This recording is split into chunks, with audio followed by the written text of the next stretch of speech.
3. Assalamualaikum warahmatullahi wabarakatuh. Perkenalkan, nama saya Sahrul Permana. Saya dari kelas Fiko Malam semester 3 Ilmu Komunikasi di Universitas Ibnu Khaldun Jakarta. Di sini saya akan mewawancarai teman saya tentang isu politik di tahun 2024 mendatang.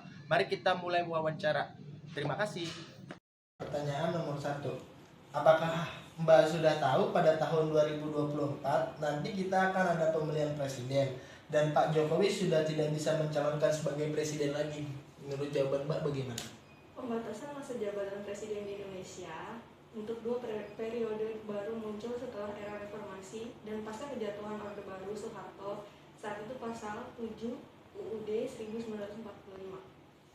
Oke, lanjut pertanyaan nomor 2. Melihat pemerintahan Pak Jokowi, menurut Mbak program apa yang perlu dilanjutkan?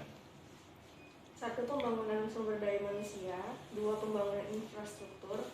3. Penyederhanaan segala bentuk kendala regulasi. 4. Penyederhanaan birokrasi. Dan 5. Transformasi ekonomi. Pertanyaan berikutnya, pemerintahan tidak ada yang 100% sempurna, pasti ada saja kekurangannya. Sebagai pembelajaran, pemerintahan berikutnya apa sih yang perlu ditambahkan atau yang belum ada di pemerintahan Pak Jokowi ini? Tanggapan Mbak bagaimana? Menurut saya pribadi, yang perlu ditambahkan dalam pemerintahan Pak Jokowi adalah membuka lapangan pekerjaan sebanyak-banyaknya agar tidak ada banyak pengangguran di negeri ini. Pertanyaan nomor berikutnya, menurut Mas, mana yang lebih penting, sosok presiden yang tampak merakyat, sosok presiden yang gagah, atau sosok presiden yang cerdas? Dan mohon jelaskan. Sosok presiden yang cocok menurut pandangan saya ialah presiden yang merakyat, terjun langsung ke lapangan agar tahu bagaimana keadaan dan kondisi rakyatnya secara langsung, apakah sejahtera atau justru sebaliknya.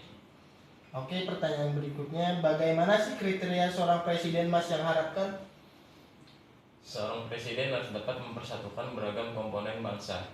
Kedua, seorang presiden harus memiliki cita-cita atau visi jelas dalam membawa bangsa ini menuju kesejahteraan. Oke, lanjut pertanyaan nomor 6. Ada apa tidak nama sosok tokoh yang memiliki kriteria sesuai harapan Mas? Tolong sebutkan jika memang ada. Ada, yaitu Presiden pertama IR Soekarno, Insinyur Soekarno, sosok pemimpin yang tegas dan pada masa kepemimpinannya beliau Indonesia sangat disegani oleh negara luar. Menurut Mas, Indonesia lebih baik dipimpin oleh partai apa? Partai yang cocok bagi rakyat Indonesia adalah partai yang dapat memberi kesejahteraan kepada rakyat Indonesia. Apa harapan Mas terhadap pemerintahan berikutnya di tahun 2024? Harapan saya agar Indonesia maju ke depan.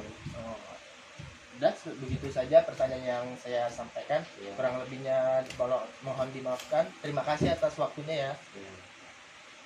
Sekian wawancara dari saya, kurang lebihnya tolong dimaafkan. Wassalamualaikum warahmatullahi wabarakatuh.